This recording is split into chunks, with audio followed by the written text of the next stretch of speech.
কথা বলে। যদি প্রেম ভক্তি থাকে বিগ্রহ সঙ্গে চলে।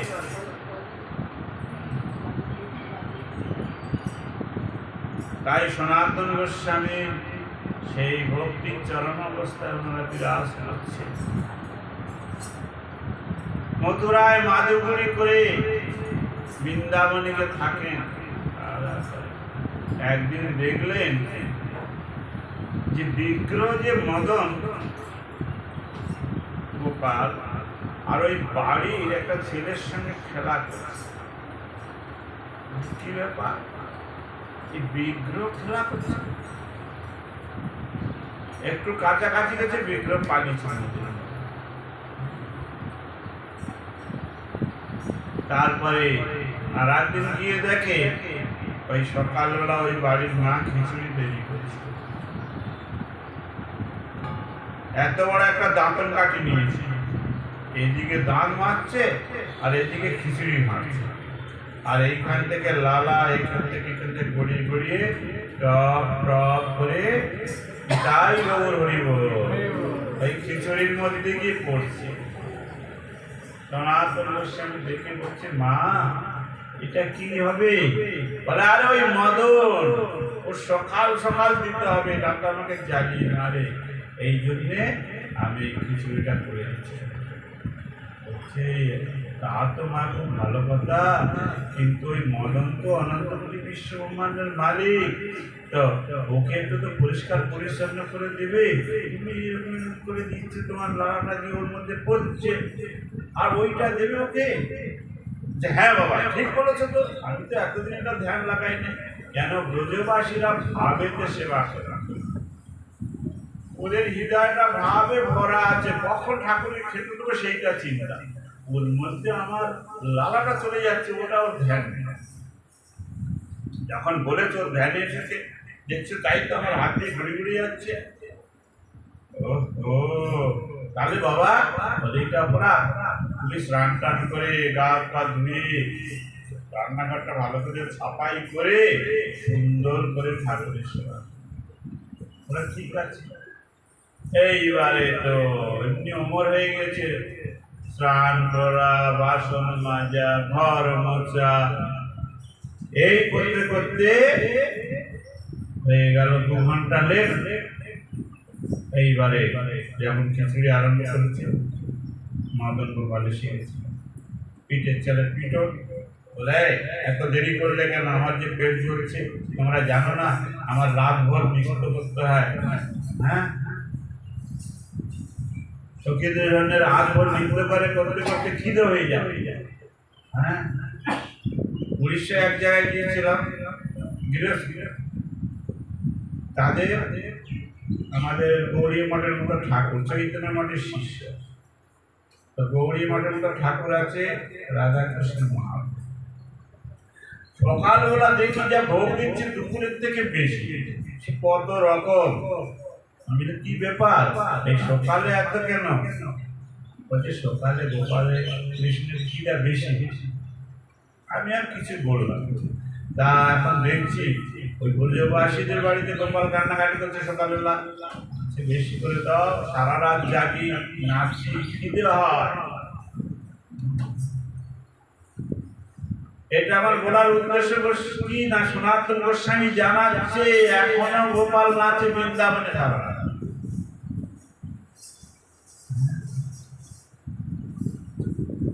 কিন্তু দেখার মতো চোখ যার আছে সে তো দেখবে। মায়া কৃপা করি জাল উঠাই যখন আঁকি হারে সুবিশাল চিন্ময় ভ্রমণ।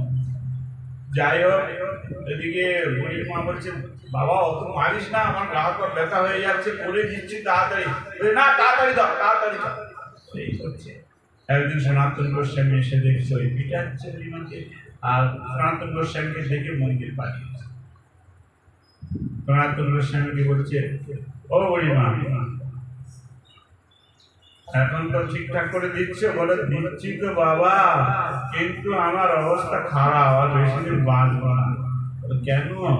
না, ও এত পিটায় না, তাড়াতাড়ি না দিলে আর ওই স্নান করা, পরিষ্কার করা, এই করতে করতে তো আমার দেরি হয়ে যায়। সনাতন গোস্বামী চিন্তা করছে, ভাবে ভক্তির মধ্যে যে ভাব, সেই ভাবটা ভগবান চাচ্ছে। এই ব্রজবাসীদের ভাব অদ্ভুত ভাব, এরা যেভাবেই করুক এদের হাতে খাওয়ার জন্য ছটফট করে। কেন বাবা আমি এখানে বিধি বিধি বলে আর এই দেরি করাই বলছে, মা তুমি আগে যেরকম করতে সেরকম করে দেবে। নিতাই গৌর প্রেমানন্দে হরি বল। তাহলে আর গোপাল তোমাকে মারবে না, না তো গোপাল মারবে। বলছে ঠিক বলেছে বাবা, তোমার বাবা শতকোটি দণ্ডবাদ, আমাকে বাঁচালে বাবা পিছনের হাত থেকে। আবার বুড়িমা আগের মতো আরম্ভ করে। এখন বলছি ভক্তের ভক্তিতে ভগবান তার সাথে চলে। তাই সনাতন গোস্বামী আবার কিছুদিন বাদে এসেছে, মদন মোহন পিছে পড়েছে, ও গোসাই ও গোসাই। গোসাই দেখছে পিছনে ছেলে, এই মদন মোহন কি ব্যাপার? বলছে আমি তোমার সঙ্গে যাবো। বলে আমার সঙ্গে যাবে কোথায়? তুমি যেখানে থাকো সেখানেই থাকবো। বলছে খাওয়া দাওয়া চলবে না, আমি আটা পুড়িয়ে খাই, তুমি এখানে কত কি লাড্ডু কচুরি কত কি খাও, অতএব এইখানেই থাকো, আমি এসে তোমাকে দর্শন করে যাব। বলছে না, আমার ইচ্ছা আমি তোমার কাছে থাকবো।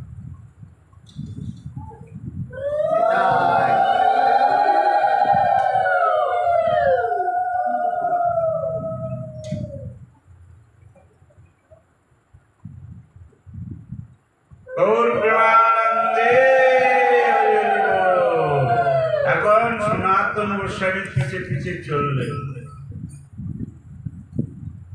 আর সনাতন গোস্বামীর পাশে গিয়েই বসবাস। সনাতন গোস্বামী উপরে ঘর করে দিয়েছে, সেইখানে থাকছে। তা এই যে সনাতন গোস্বামীর প্রচার, সনাতন গোস্বামীর যে ভাব, সনাতন গোস্বামীর যে ভক্তি,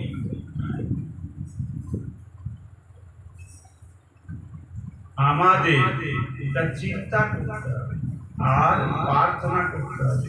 এই সনাতন গোস্বামী আপনি কৃপা করুন আমাদের হৃদয়ে এই ভক্তির ভাব জাগ্রত। এ তো কৃষ্ণের কথা গেল। এখন রূপ গোস্বামী একটা গুণ করেছে, ভক্তির অসামর্থ্য ছিল। যা যা লেখে সব ওনাকে দেখায়, তো ওনাকে খবর দিয়েছে আপনি দেখে যাবেন। সেই গ্রন্থটা লিখছেন, সেই জায়গাটার নাম হলো টের করে। এখন সনাতন গোস্বামী বৃন্দাবন থেকে যাবে হেঁটে হেঁটে, এখন তো আমরা গাড়িতে যাইতে অনেক টাইম লাগে, বৃন্দাবন থেকে টের কদম যেতে মানে নন্দনকানন, আর উনি হেঁটে হেঁটে যাবেন। তাহলে খিদে তো হবে, কিছু খেতে দিতে হবে।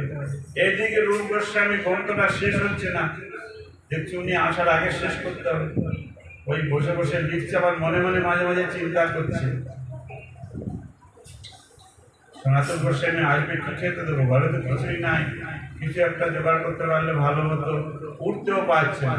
এদিকে লিখছে, তখন কি হলো, এত ভাব গাই জনার্দন সবাই জানে, আর ভাব গাই রাধা ঠাকুরানী। এখানেও রাধা ঠাকুরানী বললো আমিও ভাব বুঝি। হ্যাঁ, তুমি চেষ্টা করছো, যেতে পারছো না, আমি যাচ্ছি দাঁড়া। বলে রাধারানী চলে আসবে, চাল চিনি কাজু কিশমিশ দুধ নিয়ে এসে আসে। বাবা বাবা, কে বাবা? হচ্ছে माताजी भेज दिया, ये सब चीज देकर खीर बना दो। बोलो वहाँ राख दो, खीर को लेके चले जाते हैं। वो तो देखा टाइम नहीं, रूप गोस्वामी के दिला की बोल लो, से पता नहीं। राधा रानी देखलो दिलम बटे तो रान्ना करबे ना, আর ওদিকে সনাতন গোস্বামী এসে যাবে। রান্নাটা আমার করে দিয়ে যেতেই হবে, যা দেখছি অবস্থা। বলে বাবা আম বানা দো, বলে যে ইচ্ছা করো। বাস রাধারানী সুন্দর করে ওখানে, এখন আমরা গেলেও আমাদের হাতে এখানে পরমান্ন দেয়, কিন্তু দুর্ভাগ্যের বিষয় ওটা রাধারানী রান্না করেছে না অন্য কে রান্না করেছে কে জানে। হ্যাঁ, রাধারানীর আর খেলে সে আর তো মরবে না, তাকে বর দিয়েছে কে? অম্বরীশ মহারাজ। হ্যাঁ, দুর্বাসী বর দিয়েছে, আয়ু বাড়বে বলেছে। হ্যাঁ, আমি বলছি মরবে কেন আর রাধারানীর হাতে খেলে? তো যাই হোক, রাধারানী ওটা পানি টানি দিয়ে বলে বাবা हो गया रेडी, बोले ठीक है हम चलता हूँ। সনাতন গোস্বামী এসেছে, মন্ত্র সব দেখা সাক্ষাৎ সব হয়ে গেল। এরপরে কি খেতে দেবে যাওয়ার আগে চিন্তা করছে, ওই মেয়েটা যে বললো কি করলো দেখি। সেই ফুলের মধ্যে গিয়ে ফুলে ভর গিয়ে দেখে সুন্দর পরমানন্দ সনাতন গোস্বামীকে বসিয়েছে। সনাতন গোস্বামীর ঘরে ঢুকে চারদিকে দেখছি পদ্মফুল, এত সেম, একটাও পদ্মফুল তো নেই। তারপরে যখন পরমান্নটা দিয়েছে, হাত দিয়েছে, দেখছি সেটা তো এর মধ্যে দিয়েছে, মুখে দিয়েছে। আরে রূপ আচ্ছা প্রভু, এই পরমান্নটা কে তৈরি করছে, তুমি? বলছে না। তাহলে ওই একটা ব্রজবাসীর মেয়ে এসেছিল, তৈরি করে দিয়ে গেছি। বলছে ব্রজবাসীর মেয়ে, এই ঘরটা পদ্ম ফুলের গন্ধ ভরে গেছে, এই পরমান্নের মধ্যে পদ্ম ফুলের সেন ভর্তি হয়ে গেছে। এই ব্রজবাসী মেয়ে এ স্বয়ং রাধারানী, তুমি কি করলে? আমরা যার সেবা করতে চাই তাকে দিয়ে পরমান্ন করি, আর এরকম কোনোদিন করবে না। তুমি কি বলেছো ওকে রান্না করতে? বলছে আমি ব্যস্ত ছিলাম তো দেখছিলাম। ও বলছে বাবা করবে পারতো, এসেই বলা যে ইচ্ছা করো বলে এখানে। তাই এখানে সনাতন গোস্বামী দেখাচ্ছে যে রাধারানীও ব্রজে বর্তমান। যদি কেউ দেখতে চায় তাহলে যদি মন প্রাণ দিয়ে আর রাধে গোবিন্দ বলে কাঁদতে পারে, তাহলে রাধা গোবিন্দ তাকে দর্শন দেবে। আর একটা শোনা যায়, রঘুনাথ দাস গোস্বামী একটা লিখেছে কিতাব, তার মধ্যে একটা বর্ণনা ছিল না সাপের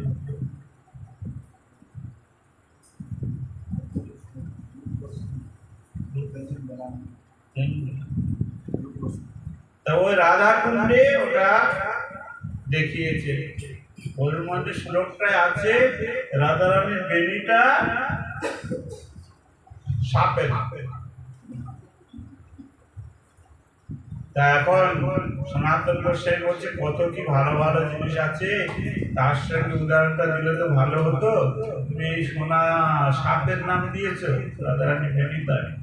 বলছে তাহলে আপনি এটা ঠিক করে দেন, কারেকশন করে দেন, গ্রন্থটা দিয়ে দিয়েছি, আপনি এটা যেটা ঠিক হয় সেটা। এবারে সনাতন গোস্বামী যাচ্ছেন রাধাকুণ্ডের তীর দিয়ে, দেখছে একটা ঝোলাতে একটি কিশোরী ঝুলছে আর ৩-৪ জনকে ঝোলাচ্ছে, আর ওর পিছন দিয়ে একটা সাপ উঠেছে। তখন সনাতন গোস্বামী দেখছে সাপটা তো কাটবে, এরকম এরকম করছে। বলে লালি লালি বলে চিৎকার করে কাছাকাছি যেতে যেতে দেখে বলছে ভোলা দোলা আরো কেউ নেই, সব তখন জানতে পারলেন এই তো রাধারানীকে সখীরা ঝুলাচ্ছিলেন। আর ওই পিছনে ওটা সাপ নয়, ওটা তার বেনি ছিল। তাহলে রূপ ঠিক লিখেছে। আবার ফিরে আসে, ফিরে এসে বলছে রূপ তুমি যেটা লিখেছে এটাই ঠিক আছে, এটা তো আমাকে রাধারানী দেখিয়েই দিয়েছে। তাই সনাতন গোস্বামী এইগুলো জায়গায় জায়গায় সব মান করে দিয়েছে। গোটা ব্রজমণ্ডল ঘুরে ঘুরে ঘুরে ঘুরে ঘুরে ঘুরে কোথায় কোন তীর্থটা লুপ্ত হয়ে গেছে সেই ব্রজবাসীদের কাছে বসে বসে তার ধরে জেনে জেনে জেনে জেনে সেই সেই জায়গাগুলো প্রকাশ করলেন। আমরা এখন তো মনের আনন্দে যাচ্ছি দর্শন করছি, আগে ওরকম তো ব্যবস্থা ছিল না, জানতো না লোক। মহাপ্রভু রাধাকুণ্ড শ্যামকুণ্ড জিজ্ঞেস করছে, লোকে লোকে বলতে পারবে ওখানে রাধাকুণ্ড শ্যামকুণ্ডের তীরে লোক। লাস্টে একটা গৌরী ক্ষেত আর একটা কালী ক্ষেত খুঁজে পেয়েছিল মহাপ্রভু। সেইখানে অল্প অল্প জল ছিল, ওটাই চান। গৌরী ক্ষেত হলো রাধারানী কুণ্ড, কালী ক্ষেত হলো কৃষ্ণ। এইসব কালে কালে সব পরিবর্তন হয়ে গেছিল। তাই এই সনাতন গোস্বামী সব জায়গায় জায়গায় নিয়ে এগুলো প্রচার করেছে। আর ব্রজবাসীদের এত ভালোবাসতেন, ব্রজবাসীরাও ওনাকে ভালোবাসতেন। সবার বাড়ি গিয়ে বাচ্চা থেকে বড় পর্যন্ত সবাইকে কি কেমন আছে জিজ্ঞেস করতেন। আবার কারো শরীর খারাপ হলে ওষুধ বলে দিতেন, ওষুধ কিছু দিয়েও দিতেন। তাই ব্রজবাসীরা খুব ভালোবাসতেন বড় মশাইকে। তবে এক রাতের বেশি কোন গ্রামে থাকত না। আমরা দেখি যে ভক্তরা বেশি ভালোবাসে আর রান্না ভালোই করে 2-3 দিন থেকে যায়। সনাতন গোস্বামী ওই একরা, তার বেশি আর থাকবে না। তাও কারোর বাড়ি গিয়ে থাকবে না, সেই পাড়ার গাছ তো ডাকলেও বাড়ি যাবে না, বাড়ি গিয়ে থাকবে। মহাপুর ভক্ত সব বৈরাগ্য প্রধান, যাহা দেখে তুষ্ট হন বৈরাগ্য। যেদিন বাড়ি থেকে চলে এসেছেন তারপরে আর কোনোদিন খাটে শোয় নাই, গদি বিছনাতে শোয় নাই, ওই বোঝের ধুলাতে ধূসর। সনাতন গোস্বামী অনেক গ্রন্থ লিখেছেন, তার মধ্যে একটা বিশেষ গ্রন্থ আছে বৃহৎ ভাগবতাম। এর মধ্যে সুন্দর ভাবে কৃষ্ণের লীলা বর্ণনা আছে। আর কৃষ্ণ যে ভক্ত আছে কৃষ্ণের পর পর স্টেপ বাই স্টেপ কোন ভক্তরা শ্রেষ্ঠ একটা খণ্ডে আছে, আর একটা খণ্ডে আছে কোন স্থান শ্রেষ্ঠ, সুন্দর করে বর্ণনা করেছে। আর আরেকটা দিন আজকে ব্যাস পূজা বলে। ব্যাস হলো আমাদের বর্তমান যুগের ব্যাস হলো কৃষ্ণ দ্বৈপায়ন ব্যাস। ওই বদ্রীনাথে গেলে ওনার আশ্রম পাওয়া যায়, উনি যেখানে বসে বসে সব সেইখানে কাছাকাছি একটা গণেশ ঠাকুরেরও ঘর আছে। তিনি বলতেন আর উনি লিখতেন। তা সেই ব্যাসদেব জন্মে থেকে সে ভক্ত। আবার কোন কোন জায়গায় বলা আছে তিনি নারায়ণের অবতার। শঙ্কর শঙ্কর সাক্ষাৎ ব্যাস নারায়ণ স্বয়ং। আর একটা সাধারণ ভাবে ব্যাস বলা হয় যারা বিস্তার করে ভক্তির বিষয়, শাস্ত্র গ্রন্থর বিষয়, তাদেরও ব্যাস বলা যায়। তো এখানে এই যে ভগবানের অবতার ব্যাস, তিনি ঋগ্বেদকে চার ভাগে বিভাগ করে সবাইকে বোঝাবার জন্য চেষ্টা করেছে। তাও যদি কঠিন হলো, 111টা উপনিষদ করলো, তাও যদি বুঝতে পারছে না দেখলো, তখন মহাভারত করলেন। তারপরে 18টা পুরাণ করলেন। তারপরে অনেক উপপুরাণ আছে, বিস্তার অনেক গ্রন্থ লিখেছে জগতের কল্যাণে। সেই ব্যাসদেবের আজকে পূজা করে, এই জন্য ব্যাস পূজা বলা হয়। আর ব্রজের ওইদিকে এই পূর্ণিমাটাকে মুড়ি পূর্ণিমা বলে। মুড়ি মানে মাথা নেড়া। তা না, আজ দিনে সনাতন গোস্বামী নিত্যলীলায় প্রবেশ করেছে। এই জন্যে ওই দেশের লোক সবাই বড় মশাই চলে গেছে বলে সেই সময় তারা সব মাথা মুন্ডন করেছিল। এই জন্য নাম হয়েছে মুড়ি পূর্ণিমা। তাই ব্যাসদেবের বিশেষ তিথি আর সনাতন গোস্বামীর তিথি। আর আমাদের মহাপ্রভুর পার্শ্বদ ষড়গোস্বামীর মধ্যে শ্রেষ্ঠ সনাতন গোস্বামী, তার তিথি। এই জন্যে আমাদের বিশেষ করে এই তিথিতে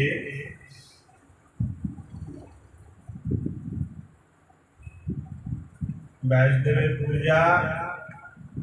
আবার এখানে তো আমরা পূজা করছি না, সেই গোবর্ধনে ওইদিকে করে 64 মহন্তের পূজা।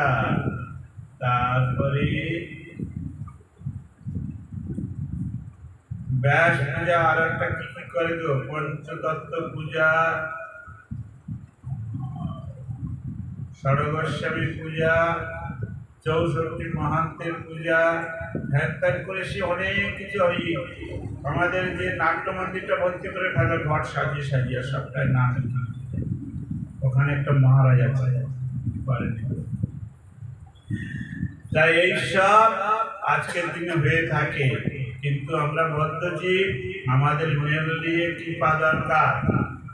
এই জন্যে আমাদের সনাতন গোস্বামীর কাছে প্রার্থনা, যে উনি কিরকম করে ভজন করতেন। হে রাধে ব্রজদেবীকে চললিতে, হে নন্দ সুনপুত গোবর্ধন কল্প পাদ কোতলে, কালিন্দী বনিকুত বসন্ত ভীতি সর্বত্র, ভোজপুরী মহাখেদ বিহ্বল, বন্দে রূপ সনাতন প্রভু যুগ শ্রীজীব গোপাল। আমরা যে যেখানে থাকি, আমাদের ব্রজমণ্ডলে থাকার তো ভাগ্য সবার হবে না। যে যেখানেই আছি সেইখান থেকে যদি ডাকতে পারি, তাহলে আমরা ভগবানের কৃপা লাভ করতে পারবো। সেখান থেকে যদি প্রার্থনা করি, আর প্রার্থনার সঙ্গে যদি মনটাকে যোগ করতে পারা যায়। কীর্তন করছি, কীর্তনের অর্থ বুঝি না, আর সেখানে মন যায় না। কীর্তনের অর্থটা আগে ভালো করে জানতে হয়, যে কীর্তনটা করব। যদি ভালো করে অর্থ জানি, যখন এই কীর্তনটা উচ্চারণ করবো, সেই ভাবটা ধীরে ধীরে আসবে। এই অর্থই না বুঝি কিসে করে হবে। এই জন্যে যে যে কীর্তন করবো সেই কীর্তনের অর্থটা জানতে হয়। যে যে কীর্তন করবো সেই কীর্তনটা মুখস্থ করতে হয়। ওই বই দেখে কীর্তন করলে ভাব আসা সম্ভবপর না। বই দেখলে তার মধ্যে অষ্টগন্ধা ভুল করবে, টান দিল, রেপ বাদ পড়ে গেল, অনুষ্ঠান বাদ পড়ে গেল, ঘর জায়গা ব হয়ে গেল। কিন্তু কীর্তন মুখস্থ করো, কীর্তনের অর্থটা জানো।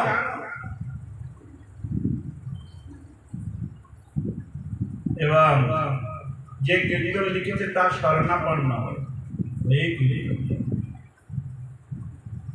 পদকর্তার কৃপা চাই।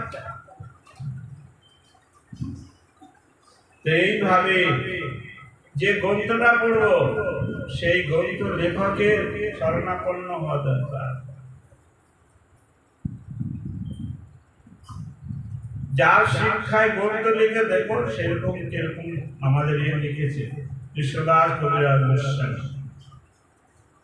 শ্রীরূপ রঘুনাথ পদে যা রাস, চৈতন্য চরিতামৃত কহে কৃষ্ণদাস।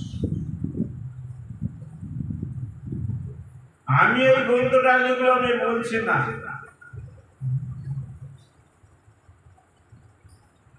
আমি ওই ওনাদের চরণের আশা করছি। যার লেখা টেখা হচ্ছে ওনাদের কৃপায়, রঘুনাথ রঘুনাথের কৃপায়। এই যে শরণাগতি ভাব, যেটা আমাদের সরল গোস্বামীর দ্বারা মহাপ্রভু জগতে প্রচার করেছে, আমাদের সেই শরণাগতি ভাবটা সবসময় থাকতে হবে। তাহলে ভগবানের কৃপা, গোস্বামীদের কৃপা, গুরুবর্গের কৃপা লাভ করতে পারব। যদি শরণাগতি ভাব না হয়,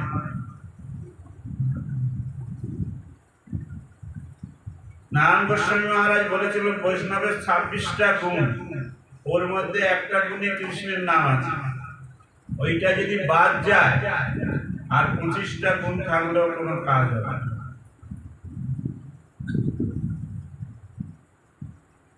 মায়েরা বলতে পারবেন ওই গুণটা কোন গুণটা? অনেকদিন ধরে মঠে আসছে না। ওই 26টা গুণ, বৈষ্ণবের 26টা গুণ আছে, তার মধ্যে একটা গুণের মধ্যে কৃষ্ণের নাম আছে। সেই গুণটা যদি না থাকে আর বাকি 25টা গুণ থাকলে কোনো কাজ হবে না। মায়ের দিকে বলে এদিকে প্রভুরা বলুন।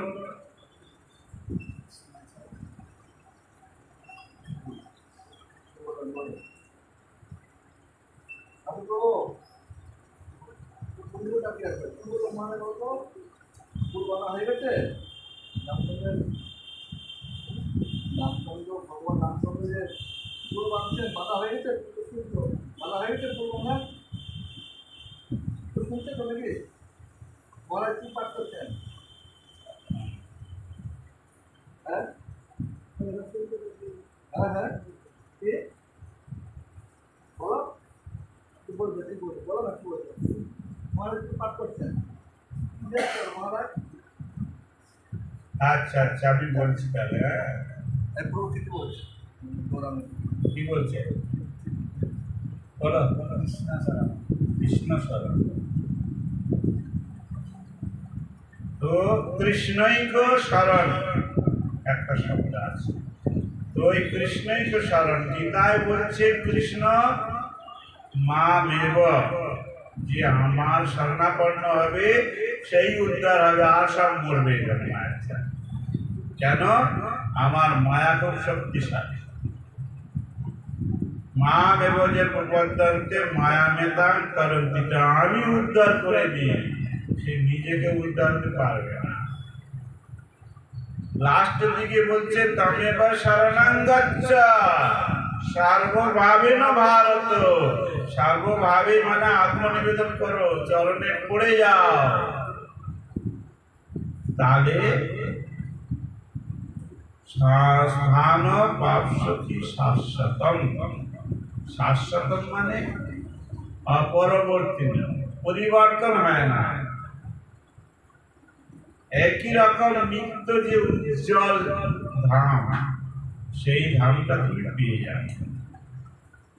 এই ব্রহ্মাণ্ড নষ্ট হয়ে যায়, পরিবর্তন হয়ে যায়, ক্ষয় হয়ে যায়, একদম ধ্বংস হয়ে যায়, যখন ব্রহ্মার আয়ু কমে যাবে।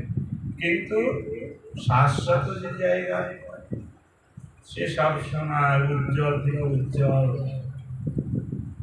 নষ্ট হয় না। সেই জায়গা পেতে হলে শরণাগত, শরণাগত লাভ দিয়ে কি কৃষ্ণের কাছে হওয়া যাবে না। বৈষ্ণবের কাছ থেকে ধীরে ধীরে গুরুদেবের কাছে, তারপরে ধীরে ধীরে কৃষ্ণের কাছে। আর সব সময় এই গুরুবর্গের শরণাপন্ন হতে হবে। তার মধ্যে আমাদের সর্বস্বামী কৃপা তো চাই। সনাতন গোস্বামী আজকের দিন, ব্যাসদেবেরও আজকের দিন। ব্যাসদেবের কৃপা না হলে এই ভাগবত আমরা এত সুন্দর করে শুনছি।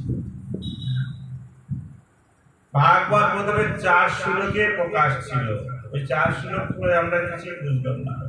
সুন্দর করে ব্যাসদেবকে পাঠিয়ে দিয়েছে।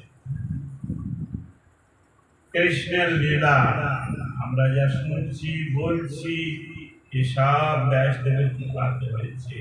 ব্রজধাম যা দেখছি, এসব এই গোস্বামীদের কৃপাতে হয়েছে। এই জন্যে বলেছি সারো গোস্বামী কি জয়, শ্রী সনাতন গোস্বামী কি জয়, কৃষ্ণ দ্বৈপায়ন ব্যাসদেব কি। এখন আমরা